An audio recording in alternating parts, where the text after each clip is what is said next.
중국으로 가는 제일 빠른 비행기로 변경하려고 해요. 얼른 바꿔주세요. 여기 한 중국인이 공항에서 다급히 비행기 티켓을 변경하려고 하고 있습니다. 중국인의 친구도 주변을 살피며 불안에 떨고 있는데요. 도대체 이들에게 무슨 일이 있었던 것일까요? 오늘은 중국의 한 커뮤니티에 올라간 내용을 바탕으로 여러분께 이야기를 들려드리도록 하겠습니다. 오늘의 이야기 시작하겠습니다. 아 참, 여러분의 구독과 좋아요는 폭염도 물러가게 합니다. 제게 시원한 바람 한번 쏴주세요. 안녕하세요, 여러분. 저는 중국 상해에 거주하고 있는 대학생 린화입니다. 오늘은 친구 메이와 함께 파리올림픽을 관람하러 갔다가 당한 수치를 여러분과 나누고자 합니다. 저희는 평소 스포츠를 좋아하고 여행도 좋아해서 같이 해외여행을 다니며 테니스나 탁구, 비치발리볼 등을 하며 추억을 쌓고 있어요. 그런 저희에게 이번 파리올림픽은 가지 않으면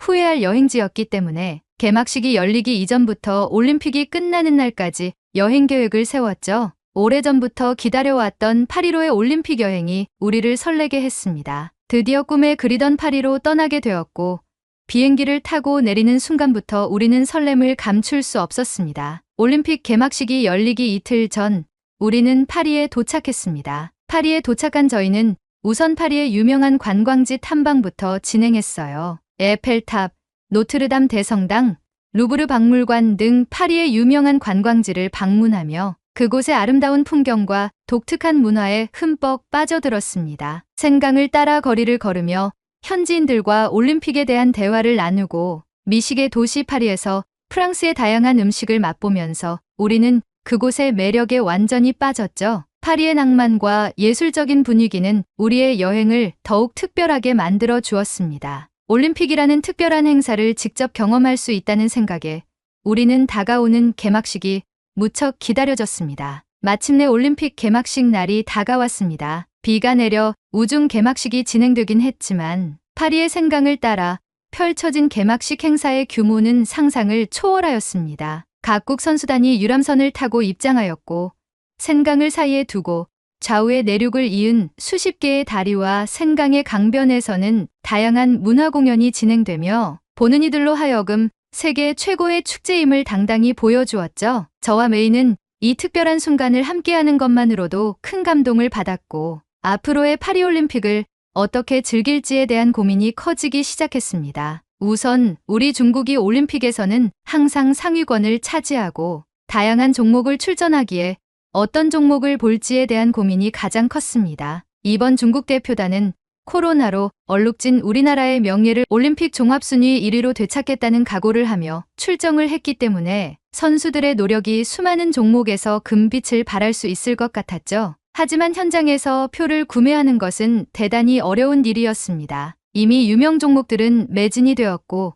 현장에서도 줄을 서서 대기하다가 결국 못 사고 돌아가는 경우도 많다고 해서 우린 걱정을 하였죠. 그래서 우린 파리의 음식점이나 술집, 카페에서 중계하는 화면을 둘러보며 중국의 경기가 진행될 때마다 매장에 들어가서 경기를 관람하곤 했습니다. 그로부터 며칠 뒤 제 친구 메이가 탁구 경기를 관람할 수 있는 방법이 생겼다며 휴대폰 화면을 보여주었습니다. 여자 탁구 단체 관람 패키지였고 신청해서 인원이 채워지면 다 같이 경기를 보러 가는 패키지였죠. 가격이 조금 비싸긴 했지만 직관을 할 수 있다는 생각에 설렌 우리는 예약과 결제를 바로 진행했습니다. 평소 해외여행 때 탁구와 테니스를 자주 쳤던 우리에게 탁구 종목은 제격이라는 생각을 함과 동시에 중국의 탁구 실력은 세계에서 최고라고 자부하기 때문에 선수들의 승리만 볼 수 있겠다는 생각으로 기대감이 넘쳐났죠. 탁구 경기 직관의 날이 밝았고 예약 문자에 따라 경기장 앞에 도착했을 때 우리는 다양한 국적의 사람들과 함께 단체 관람 입장을 위해 대기를 하였어요. 프랑스, 한국, 영국, 폴란드 등 같이 단체 관람을 하는 사람들끼리 이러저런 얘기를 나누었죠. 각국의 사람들은 중국인인 저희를 보며 중국이 탁구는 최강이잖아요. 중국이 이번 탁구도 금메달을 따겠네 라고 말하며 우리를 부러워하는 말들을 많이 건네주었습니다. 저와 제 친구는 그 말에 감사함을 드러내고 모두 좋은 경기로 관람했으면 좋겠다고 말했죠. 그렇게 우린 대기할 때부터 친해지게 되었고 인솔 가이드가 도착한 후 우린 경기장에 입장하였습니다. 외국인 친구들과 어울리며 탁구 경기를 보며 응원을 한 순간들은 아직도 잊을 수 없는 좋은 추억으로 남아있죠. 하지만 이 좋은 추억은 오래가지 못했습니다. 경기가 진행되고 각 나라의 선수들이 여러 탁구대에서 경기를 펼치고 있을 때마다 저희와 별개로 앞에 착석한 중국인 팬들 무리가 상대편을 향해 욕설과 인종차별적 발언을 하는 모습을 목격하게 되었죠. 깜둥이를 태워버려라. 한국이 나라냐?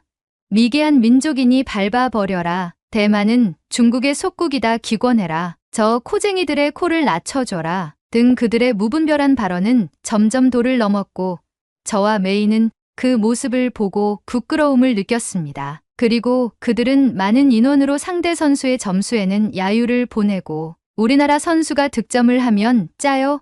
라고 힘을 합쳐 소리를 고래고래 질렀습니다. 물론 나라를 위해 응원하는 것은 옳은 일이지만 경기 중에 방해를 하기 위한 소리들과 말들은 문제가 있다고 저는 생각했습니다. 저는 그들의 행동을 지적하고 싶었지만 순간적으로 어떻게 대처해야 할지 몰라 당황했습니다. 그들의 목소리는 점점 커져갔고 결국 다른 관중들까지도 불쾌해하는 기색이 역력했습니다. 그 순간 같이 온 외국인 친구 중 영국 친구가 제게 말을 걸었습니다. 린, 중국인들이 뭐라고 소리를 지르는 거야?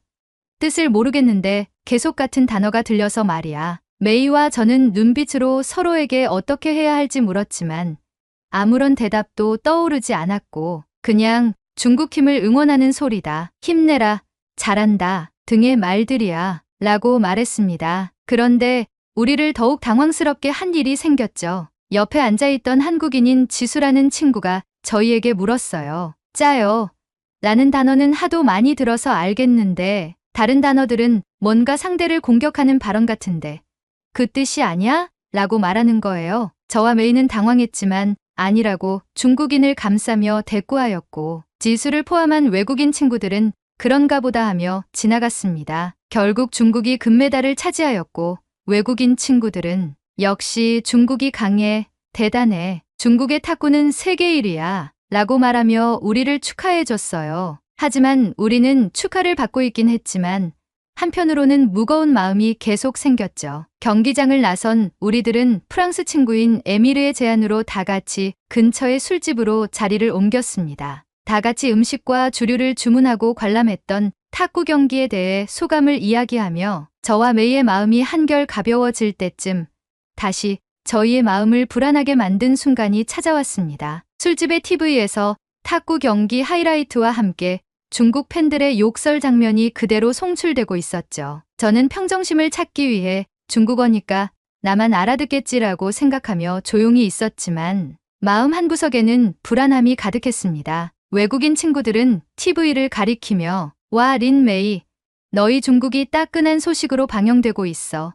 축하해. 중국은 올림픽 강국이야. 정말 코로나로 고생했는데도 불구하고 세계 무대에서 선전하는 모습이 보기 좋다. 등 우리를 응원하였죠. 에미르는 자리에서 일어나서 큰 소리를 치며 저희를 가리켰고 에미르가 큰 소리로 소리친 프랑스어에 반응하듯 술집의 다른 테이블 손님들이 우리에게 박수를 쳐주었죠. 그 모습에 저는 아무도 이해 못했어. 아무 일 없을 거야.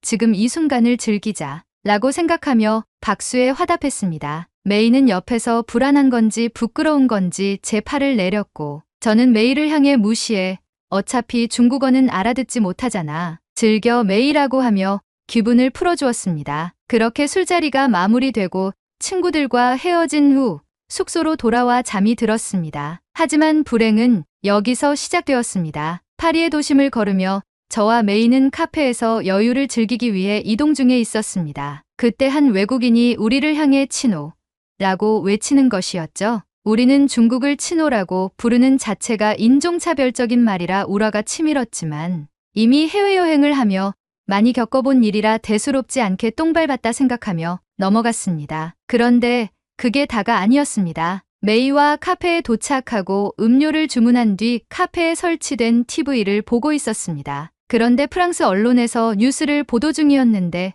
내용이 충격적이었습니다. 전날 전 세계로 송출되었던 중국인들의 응원이 인종차별적 발언이라는 헤드라인을 걸고 중국에 대한 비판을 쏟아붓는 내용이었습니다. 프랑스어로 진행되는 뉴스임에도 이 내용을 알 수 있었던 건 영어로 번역된 자막이 뉴스와 함께 송출되고 있었기 때문이죠. 나중에 알게 된 사실이지만 경기장 안팎에서의 중국인들의 부적절한 행동이 곧바로 국제 언론의 주요 기사로 다뤄졌다고 하더라고요. 그들의 무책임한 발언은 국경을 넘어 큰 파장을 일으켰고 전 세계의 관심을 끌게 된 것이죠. 그 뉴스를 보며 저와 메이는 한동안 표정을 숨길 수 없었습니다. 갑자기 부끄러움과 모욕감이 제 몸과 마음을 지배하였고 저는 메이와 함께 카페를 벗어났습니다. 메이와 길을 걸으며 얘기했습니다. 어제 중국인들 때문에 우리가 같이 욕먹고 있는 기분이 들어. 맞아.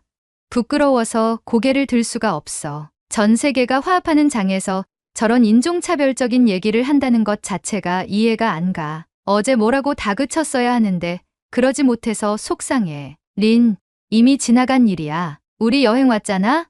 개의치 말고 우리 쇼핑이나 가자. 파리는 패션이 유명하잖아. 메이의 권유에 얼른 좋지 않은 이 기분을 털어야겠다고 다짐을 하고 메이의 제안에 응했고 저와 메이는 유명한 쇼핑거리인 샹젤리제에서 쇼핑을 하러 갔습니다. 메이와 저는 한 가게에서 옷을 고르며 착장도 해보며 즐거운 시간을 보내고 있었는데 그때 매장 직원이 다가와 저희에게 말을 걸었습니다. 이 옷은 고가라서 조금 조심해 주셨으면 합니다. 라고 말하며 우리를 쏘아보는 듯 했습니다. 순간적으로 우리는 불편함을 느꼈고 마치 우리가 이 옷을 살 능력이 없다는 뜻으로 들렸습니다. 그 말을 듣고 우리는 다른 옷을 더 살펴볼 기분이 아니어서 곧바로 매장을 나왔어요. 그 순간 우리의 뒤에서 종업원이 낮은 목소리로 너희도 인종차별 당해봐라 라고 말하는 거예요. 순간 화가 치밀어 올랐지만 어제의 일들이 파리 전역에 퍼졌구나라는 생각이 들면서 우리 중국 민족이 어떻게 사람들의 시선에 영향을 미치는지 더욱 뼈저리게 느꼈습니다. 그 후로 저희는 파리를 돌아다니는 매 순간순간이 눈치의 연속이 되었습니다. 우리는 파리의 유명한 카페에 들려 커피를 마시며 혼란스러운 마음을 추스르기 위해 잠시 휴식을 취하고 있었습니다. 유명한 카페에 커피를 마시는 낭만을 채 즐기기도 전에 충격적인 일이 발생하였습니다. 그때 옆 테이블에 앉아있던 몇몇 사람들이 우리를 가리키며 수군거리는 소리가 들렸습니다. 저 사람들도 탁구 경기할 때 그 중국인들일지도 몰라 라는 말이 귓가에 스쳤습니다. 그 순간 저와 메이는 얼굴이 빨개졌고 얼른 그 자리를 피하고 싶어졌습니다. 결국 우리는 억울함과 수치심에 사로잡혀 서둘러 카페를 떠났죠. 점점 사람들의 눈치를 보는 횟수가 많아지며 우리는 불안함에 사로잡히기 시작했습니다. 그럼에도 우리는 여행을 즐기기 위해 내면의 평화를 찾으며 이러한 눈치와 시선을 신경 쓰지 않으려고 노력했습니다. 하지만 결정적인 사건이 터지고야 말았습니다. 우리는 식사를 하기 위해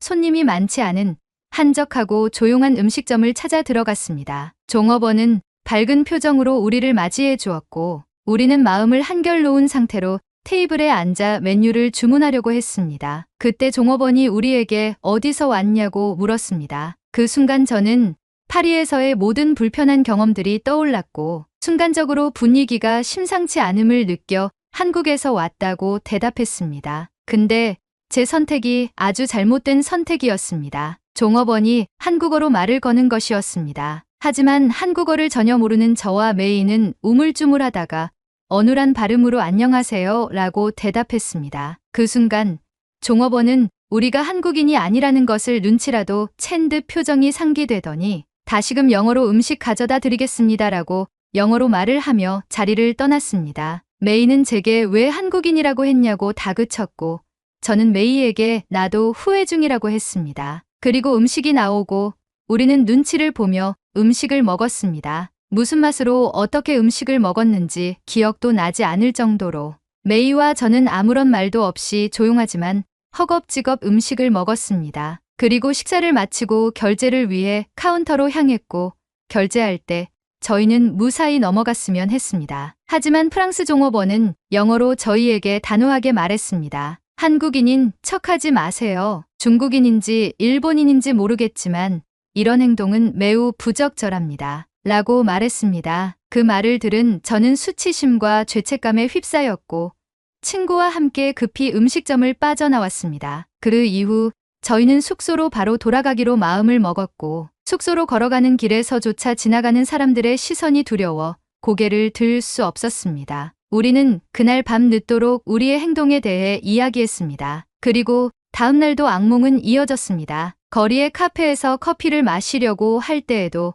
다른 외국인들의 수군거리는 소리가 들리면 우리를 향한 것만 같았고 일상적인 외출조차도 조심스럽게 느껴졌습니다. 심지어 길을 걸을 때도 사람이 많은 길거리보다 한적한 길로 돌아가며 다른 사람들의 시선을 피하게 되는 지경까지 이르게 되었죠. 심지어는 파리 시내를 돌아다닐 때마다 사람들은 우리를 향해 치노라는 비하 발언을 하며 조롱하는 지경에까지 이르렀고 그들의 시선은 차갑고 날카로웠으며 그곳에서의 생활이 점점 불편해졌습니다. 거리에서 만난 사람들의 무례한 시선과 대화에서 느껴지는 미묘한 차별은 우리를 더욱 위축되게 만들었습니다. 이러한 경험들이 쌓이면서 우리는 점점 자신감을 잃어갔습니다. 한때 우리가 설렜던 파리는 이제 더 이상 편안한 장소가 아니었습니다. 더는 이곳에서 사람들의 시선을 견딜 수 없다고 느꼈죠. 우리는 파리가 더 이상 편안한 장소가 아니라는 생각에 사로잡혔고 여행을 즐기기보다는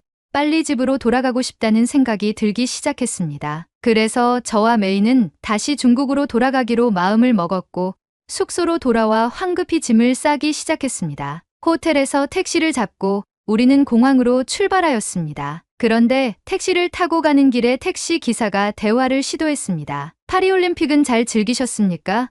어디서 오셨나요? 저는 사실대로 말했습니다. 저희는 중국인이고 중국에서 왔어요. 이제 귀국하려고요. 그 순간 택시기사는 우리가 중국인이라는 것을 알게 되자 조금 놀란 표정을 지었습니다. 그리고 다시 표정을 풀고 온화한 표정으로 바뀌며 대화를 이어갔습니다. 사실 제가 놀란 표정을 지은 건 사과드립니다. 며칠 전 매체에서 중국에 관한 인종차별적 발언과 비매너에 대해 특집으로 다루었던 내용을 봐서 순간 놀랬던 거예요. 하지만 아가씨들은 그렇지 않아 보이네요. 몇몇 사람들 때문에 나라가 욕먹는 게 불편하겠어요.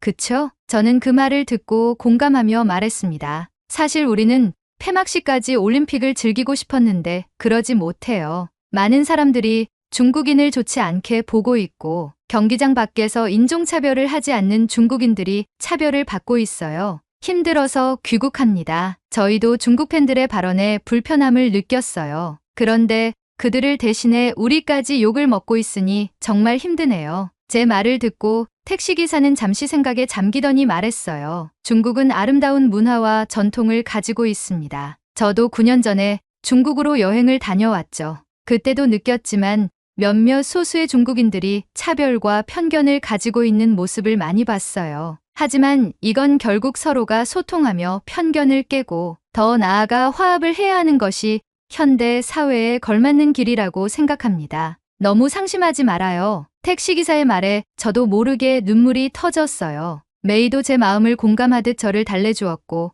택시기사는 제 모습을 보고 휴지를 건네주며 말했어요. 중국의 몇몇 나쁜 사람들 때문에 선량한 아가씨가 눈물을 흘리네. 좋은 관람객을 파리에서 잃게 되는군요. 아쉽습니다. 택시기사의 말에 감사함을 전하고 난 후 우리는 공항에 도착해서 비행기 티켓 교환을 진행했어요. 중국으로 돌아가는 가장 빠른 비행기로 교환을 하고 도망치듯 파리를 떠났습니다. 택시기사의 말이 위안이 되었지만 그럼에도 도망치듯 떠난 이유는 공항에서도 눈치를 받고 있는 듯한 느낌이 너무 많이 들어서였죠. 주변을 살필 때마다 계속 외국인들과 눈을 맞추게 되다 보니 마치 이전부터 우리를 지켜보고 있는 듯한 느낌이 매우 강하게 들었습니다. 심지어 티켓을 바꿀 때도 공항 직원이 저희가 급하게 말을 하다 보니 이해를 못해 처리 속도가 더뎠습니다. 그래서 더 다그치고 언성이 높아질 때마다 메이가 제 팔을 잡으며 저를 진정시켰죠. 그렇게 무서운 듯이 황급하게 떠난 파리는 제게 중국인으로서의 열등감과 수치심, 부끄러움과 한숨으로 남는 여행이 되어버렸습니다. 사람은 즐거웠던 추억보다 좋지 않은 기억이 더 오래 남는다고 합니다. 파리에서의 즐거웠던 추억도 분명히 있었지만 좋지 않은 기억이 제 머리를 잠식해버렸죠. 그래서 이 커뮤니티에 글을 남기는 겁니다. 우리는 그동안 얼마나 자만했는지를 되돌아보았습니다. 우리의 행동이 우리 자신뿐 아니라 국가의 이미지를 어떻게 형성하는지 깨달았습니다. 중국은 국제사회에서 좋지 않은 이미지를 가지고 있음에 분명하고, 이를 바꾸기 위해서 우리는 중국인으로서 책임을 더 깊이 느끼고 이미지 개선에 노력을 기울여야 합니다. 제가 겪은 경험들은 단순히 파리를 여행하며 겪은 불편함 이상의 것이었습니다. 그것은 우리가 세계화에 발맞추어 나가며 어떤 사람이 되어야 하는지에 대한 깊은 성찰을 할 수 있는 기회가 되었습니다. 외국에서 아시아권을 바라볼 때는 세계 모든 인류가 중국을 더 혐오한다고 느껴질 정도였습니다. 친오라는 혐오 발언이 나오지 않게 모두가 힘써야 합니다. 저와 메이는 다음에 여행을 계획하게 된다면 중국에 대한 좋지 않은 이미지를 개선하기 위해 작은 것부터 바꿔가려고 노력할 예정입니다. 매너를 중시하고 상대를 존중하며 중국의 우월함은 잠시 접어두고 겸손한 자세로 각 나라들을 대할 것입니다. 이 글을 보는 몇몇은 니들이 뭔데? 라고 생각하실 수 있겠죠. 하지만 여러분이 중국에 갇혀있지 않고 세상 밖을 여행하게 될 사람이라면 이 점을 간과해서는 안 됩니다. 여행에서는 이런 실수를 반복하지 않겠다는 다짐을 항상 하셔야 하며, 중국의 이미지 개선이 단시간에 회복되진 않겠지만 우리 중국 청년들이 앞장서서 이 문제를 해결해야 한다고 생각합니다. 우리는 더 나은 미래를 만들 수 있는 대중국인이고, 빠른 경제 성장에 발맞춰 더욱더 빠른 이미지 회복을 실현할 수 있는 잠재력을 가지고 있습니다. 여러분, 생각을 해보세요. 해외에서의 일정 동안 줄곧 불편한 시선을 피해야 하고, 이러한 상황에서 결국 비행기 표를 앞당겨 귀국하기로 결정한 우리들의 심경에는 얼마나 많은 불편함이 있었겠습니까? 중국이 우월하다고 생각했던 저의 사고방식은 이번 사건을 계기로 크게 변화했습니다. 오히려 한국의 이미지는 긍정적이고 중국의 이미지는 부정적인 현실을 깨달았습니다. 한국이 부러웠고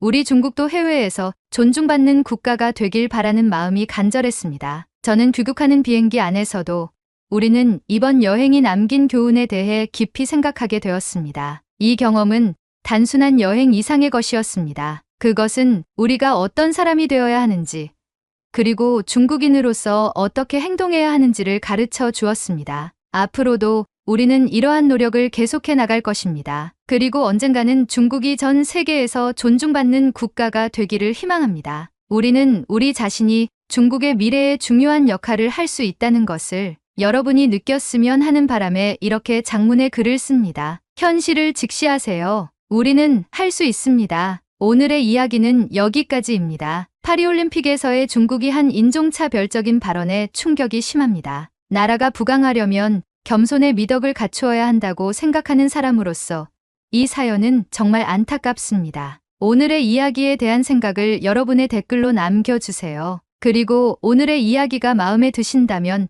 구독과 좋아요 한번 부탁드리겠습니다. 긴 이야기 끝까지 들어주셔서 감사합니다. 파리올림픽에서의 한국 대표팀, 그리고 4년 동안 피땀 흘린 전 세계 많은 선수들이 부상 없이 무사히 재기량을 펼치고 오길 기원하겠습니다. 시청해주셔서 감사합니다. 여러분이 모를 것 같아 제보합니다. 파리에서 보도되지 않은 일들을 낱낱이 제보해드리겠습니다. 여러분은 아셔야 할 것 같아서요. 파리의 한 기자회견장을 나오며 한숨을 쉬는 오늘의 주인공. 한국 취재진에게도 이 상황에 대해 물으니 모르쇠로 일관하는데요. 도대체 기자회견장에서 무슨 일이 있었던 것일까요? 오늘의 이야기 시작하겠습니다. 아 참, 여러분의 구독과 좋아요는 폭염도 물러가게 합니다. 제게 시원한 바람 한번 쏴주세요. 안녕하세요.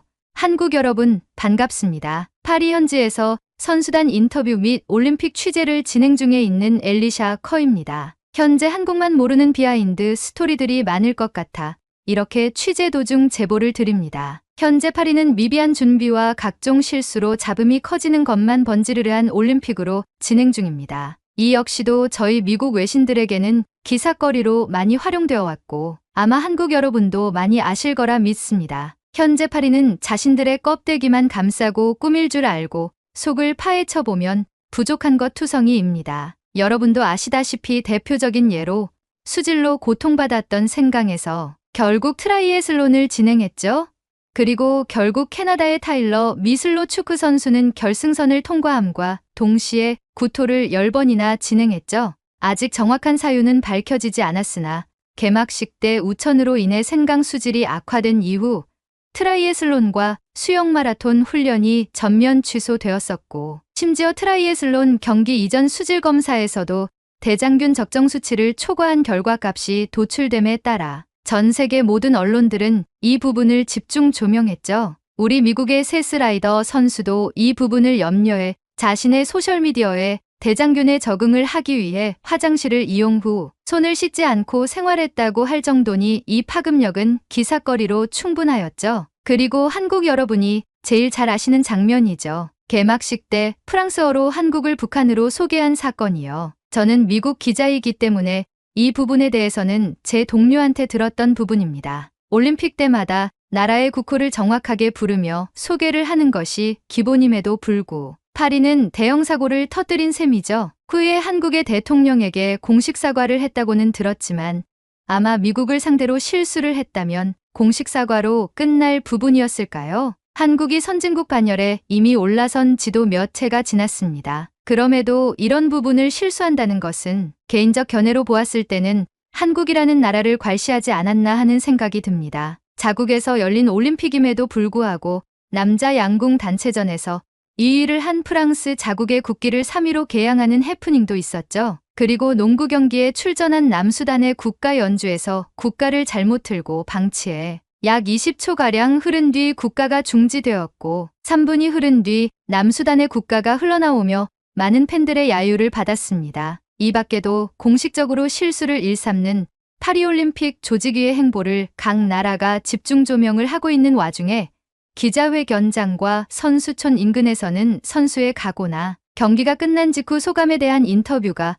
별개로 진행이 됩니다. 저희 미국만 하더라도 각 언론 매체에서 도합 1124명에 이르는 취재단이 파견되었고 세계 각국의 올림픽 메달리스트와 자국의 선수들이 출전하는 종목에 대해 집중 조명을 하고 보도를 해야 하는 언론인으로서의 권리를 피력 중에 있죠. 하지만 이러한 곳에서 발생하는 사소로이 들려오는 질문들이 공식적인 기사화는 되지 않았지만 제가 느끼기엔 이건 전 세계의 화합의 장이 되어야 할 축제가 서로 헐뜯기 바쁜 느낌마저 들어 이렇게 제보를 드립니다. 우선 한국과 일본은 과거부터 잦은 전쟁과 식민지 통치하에 서로에 대한 날이 곤두서 있다는 사실을 우리는 알고 있습니다. 심지어 한일전이라는 단어를 알 정도로 양 국가 간의 자존심 싸움이 어마어마하다는 사실을 인지하고 있죠. 그래서 그런지 선수단에 대한 취재를 갈 때마다 한국 선수나 일본 선수와의 인터뷰에서는 상대 선수가 한국이나 일본이라면 항상 들려오는 질문이 있습니다. 이제부터 제가 들은 말들을 여러분께 들려드리겠습니다. 우선 첫 번째로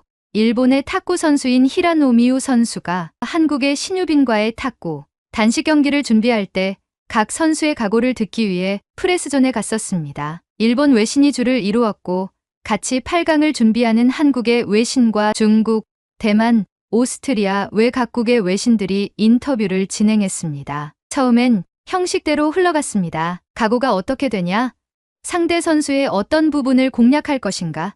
등 경기 전에 형식처럼 물어보는 내용들이 줄을 이루었죠. 형식적인 질문에 형식적인 대답이 오고 간 후 공식 인터뷰가 끝나고 다음 선수의 인터뷰를 위해 각국의 외신들은 자리를 떠났습니다. 저는 통역을 도와주는 자원봉사자와 함께 다음 선수 인터뷰를 하러 가려던 찰나 자원봉사자가 뒤를 돌아보더니 기분 나쁜 듯이 표정을 찡그리는 것입니다. 왜 그러냐고 물어보니 일본 기자들이 한국은 멸해야 할 대상이니 과감하게 승부하라. 지면 일본의 수치다라고 말했어요. 라고 말하는 것입니다. 저는 감독도 아닌 자국의 기자가 선수에게 주는 압박이 이렇게 크게 작용한다는 자체가 너무나도 큰 충격이었고 히라노 미우 선수의 표정이 굳은 결심을 한 표정인지 정색을 한 표정인지 긴가민가 할 정도로 진지했습니다. 아무리 자국의 기자가 선수를 응원한다고 해도 저 정도로 압박을 가하는 말을 하는 게 옳은 생각인가 하는 생각을 가지고 저는 언짢은 마음을 가진 채로 그 자리를 벗어났죠. 그런 불편한 마음을 가진 와중에도 추후에 경기 결과를 보니 한국의 신유빈이 가까스로 승리를 거두었길래 내심 속으로 일본이 자초한 결과다라고 생각했죠. 그리고 일본의 문제는 여기서 그치지 않습니다. 올림픽에서 양궁은 한국에게 금메달을 선사하는 금광이죠.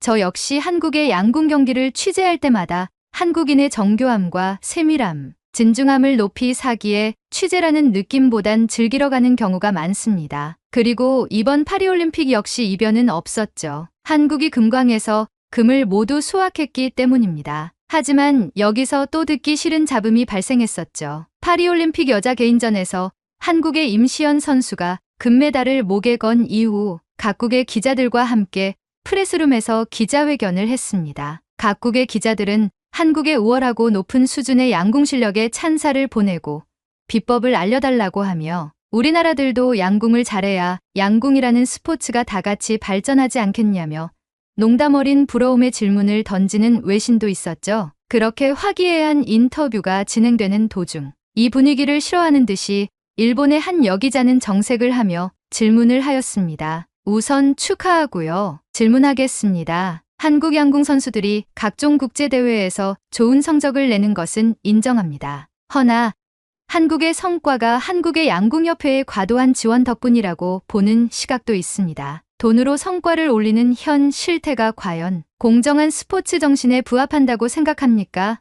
라고 비꼬듯이 말했습니다. 그러자 일순간 프레스룸의 분위기는 가라앉았고 다들 어떻게 해야 할지 모르겠다는 듯 당황하고 있었죠. 그 와중에도 일본의 여기자는 도도한 표정으로 임시연 선수를 뚫어지게 쳐다보고 있었죠. 저는 각국이 올림픽을 위해 투자와 지원을 아끼지 않는 게 선수들과 자국의 스포츠 발전에 도움이 되는 선순환이라고 생각해서 이 부분에 대해 반감을 느끼고 있었죠. 제 성격 같아서는 일본, 제발 적당히 좀 해라 라고 큰 소리를 치고 싶었지만 공식적인 프레스룸에서는 불가능한 일이었습니다. 하지만 임시연 선수는 이 질문에 정면으로 돌파하듯 반박하며 일본 기자를 뚫어지게 쳐다보았죠. 임시연 선수는 과도한 지원으로 한국 양궁 선수들이 세계 정상에 오른 것이라는 생각 자체가 편협한 시각에서 오는 것이다. 이보다 더한 지원에도 피와 땀이 섞이지 않으면 결과는 나오지 않을 것이다. 우리 양궁 대표팀은 피와 땀으로 이루어진 노력의 결과라고 자부한다. 한국만의 공정한 경쟁이 선수들에게는 큰 자극제가 되어 스스로 더 열심히 피와 땀을 흘린다. 실력을 인정하지 않고 외부적인 요인으로만 초점을 맞추는 행위는 그저 질투와 시샘이지 않을까요? 라고 말하며 맞받아 쳤고 이어서 스포츠는 결과로 말하는 법이며 대한민국은 그것을 올림픽에서 결과로 보여주고 있을 뿐입니다. 라고 말하며 일본 기자를 쏘아보았습니다. 몇몇 기자들은 이 얘기를 듣고 박수를 치고 일본 기자는 표정에 변화 없이 노트북에 타이핑을 치기 시작하고 유럽 국가의 외신들은 이런 모습을 보고 재미가 있는지 서로 대화하며 미소를 지었습니다. 저는 이런 행태를 보면서 기자들의 무례한 질문들이 선수의 멘탈을 흔들고 공격하고 당황하게 만드는 게 과연 올림픽 정신과 부합하느냐에 대한 질문을 되뇌이며 일본의 기자들이 꼴불견이라는 느낌이 들었습니다. 그 이후로 여러 프레스룸에서는 일본의 기자가 말을 할 때마다 무시하며 마음 정화를 했죠. 그런데 이 문제가 비단 일본뿐만은 아니라는 사실에 큰 충격을 받았습니다. 중국이 일본보다 더 미쳐있기 때문이죠. 중국은 올림픽 이전부터 코로나로 인해 망가진 국격을 올림픽 무대에 금메달을 싹쓸이하며 자존심을 회복할 것이라는 대대적인 언론 보도를 한 적이 있습니다. 그러나 오로지 실력이 아닌 상대 선수에 대한 멘탈 흔들기로 금메달을 따려는 행보가 많이 보여 이 부분에 대한 이야기도 들려드리려 합니다. 우선 공기소총 경기 때의 일입니다. 한국의 최연소 금메달리스트 반효진 선수가 중국의 황휘팅 선수를 슛오프 접전 끝에 0.1점으로 금메달을 획득하였죠. 그 이후 프레스존에서 황휘팅 선수와 반효진 선수가 자국의 기자들과 인터뷰를 진행하고 있었는데요. 저는 누구를 먼저 취재할까 하다가 왠지 큰 소리를 떵떵 친 중국 쪽이 기사거리로는 괜찮겠다 싶어서 중국 통역을 동반하여 인터뷰를 지켜보았습니다. 그런데 황휘팅을 향한 중국 외신들의 말이 모두 질문이 아니라 황휘팅 치켜 세우기였습니다. 중국의 한 기자는 한국의 어린애가 운이 좋았고 황휘팅 선수는 운이 나빴다. 한국의 운은 오래가지 못할 거니까 너무 낙심하지 말고 다음 경기 준비에 최선을 다해라. 한국의 운은 여기까지다. 또 한 명의 기자는 한국 선수를 경기 전에 인터뷰로 멘탈을 흔들었어야 했는데 선수단이 막아서 그러지 못했다. 미안하다. 0.1점이 참 어이없다. 한국이 금메달을 가져갈 자격이 없다. 황휘팅 선수가 훨씬 잘한다. 알지 않느냐? 등 한국의 반효진 선수를 까내리며 황휘팅을 치켜 세우는 느낌이 들었습니다. 물론 선수를 응원하려는 마음은 존중합니다. 하지만 같은 프레스존에 양 선수가 위치하고 있었고 한국 쪽의 프레스에서 혹여나 중국어 가능자가 있으면 이 얘기를 듣고 뭐라고 할지에 대해 걱정과 분노가 동시에 제 마음에 느껴졌죠. 이 부분에 대해 중국이 경기장 밖에서 선수들의 멘탈 흔들기를 하고 있다라는 기사를 작성해볼까 하다가 정치적 이슈로 번질 수 있는 상황이 발생할 수도 있겠다는 생각에 과감히 포기하였습니다. 답답한 마음을 풀기 위해 숙소로 돌아와 술을 마셨더랬죠. 그리고 저는 중국이 한국의 멘탈 흔들기를 하는 장면을 실제로 보기도 했었습니다. 한국의 신유빈 선수가 중국의 천멍과의 단식 경기를 앞둔 시점에서 각오를 들어보는 프레스존에서 중국의 한 기자가 신유빈 선수에게 탁구계의 절대 강호 천멍이 상대이다. 두렵지 않은가? 이길 수는 있을 거라고 생각하는가? 세트 스코어 한 점을 내면 얼마나 기뻐할 것인가? 라는 질문을 후두둑 던졌고 한국의 기자들은 이 질문을 듣고 중국 기자를 나무랐어요. 그런데 더 대단한 일이 발생하였죠. 신유빈 선수가 웃으며 천멍과의 승부가 기대된다. 강적이라는 사실을 잘 알고 준비를 잘해왔다. 이기면 좋겠지만 지면 많이 배우는 경기가 될 것 같다고 말하며 중국 기자의 멘탈 공격을 피해갔죠. 그리고 이게 다가 아닙니다. 오늘 벌어진 한국 양궁 남자 개인전 결승에서 한국의 김우진 선수가 자국의 브래디 앨리슨과의 접전에서 슛오프까지 진행된 끝에 4.9mm 근소한 차이로 한국의 김우진이 금메달을 목에 걸었습니다. 브래디는 결과가 나오자마자 김우진의 손을 번쩍 들어주었고 함께 서로를 자축하는 세레머니를 각국의 코치들과 함께하며 기쁨을 나누었죠. 미국의 로빈후드라고 불리는 브래디의 올림픽에서의 선전에 미국인으로 행복했습니다. 그런데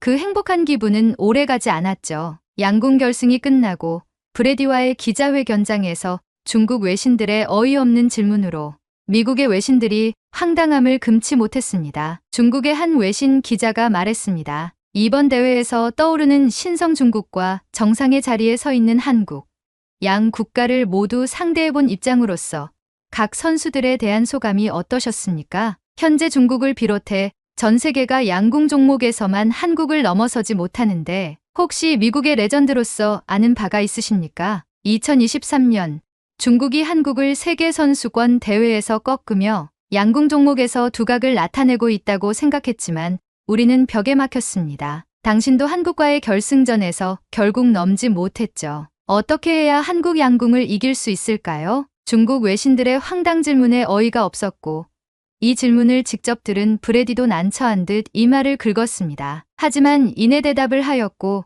그 대답은 저의 스트레스를 한 방에 풀어주었습니다. 브래디가 말했습니다. 오늘 결승전에서 김우진을 이길 수 있는 방향이 두 가지였다. 첫째는 10점 만점에 11점을 쏘는 것, 둘째는 바로 김우진을 쏘는 것이죠. 미국 기자들이 다수 포진되어 있던 프레스룸은 웃음바다가 되었고 중국 외신은 되려 당황하며 멋쩍은 웃음을 지으며 자리에 앉았습니다. 저는 이 부분을 기사화했고 미국 현지 편집실에 제 기사를 기고하였죠. 이렇듯 파리올림픽이 아직 일주일이나 남아있는 와중에 일본과 중국이 상대 선수의 멘탈 흔들기를 하고 있고 이를 한국이 알아야 한다는 생각에 이렇게 제보를 드립니다. 물론 파리 현지에 파견 중인 한국의 기자들과 선수단에게도 주의해라는 말을 하고 다니는 중이고요. 미국과 한국이 좋은 올림픽 정신으로 이번 파리올림픽에서 좋은 성적을 거두고 모든 선수들이 무사귀환할 수 있기를 바랍니다.